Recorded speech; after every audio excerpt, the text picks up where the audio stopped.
बेलासिनि गाहाम हामलायनायखौ रायजो राजा नोंथांमोननिसिम जासिहरनाय थाबाय आरो धेमाजि जिल्लानि रायजो राजा नोंथांमोना बेयाव जे आंनि देंखोखौ खोनासंनो फैदों बेनि थाखाय जोबोद जोबोद गोजोननाय थाबाय आरो अर्गेनाइजार्सफोरखौबो आंनिफ्राय बहुत गोजोननाय थाबाय बेनिफ्राय अपरचुनिटि होनायनि थाखाय दा आं मोनसे कम्प'जिसन खालामदोंमोन राग भुपालि बेखौ लानानै मोनसे फिउजन खालामदों कम्प'जिसन फिउजन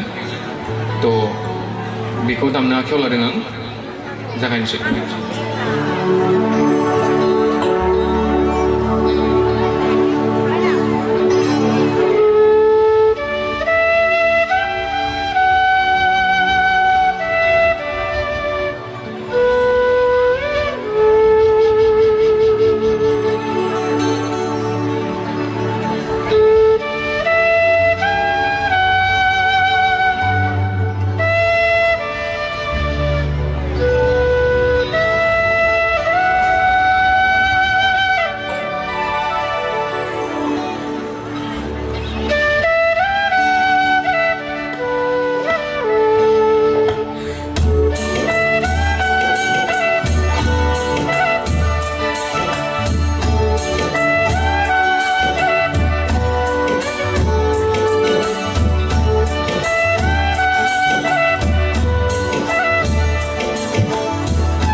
थेंक इउ रोजा रोजा साबायखर बिथां रिंसात ब्रह्म बिथांनिसिम बिथाङा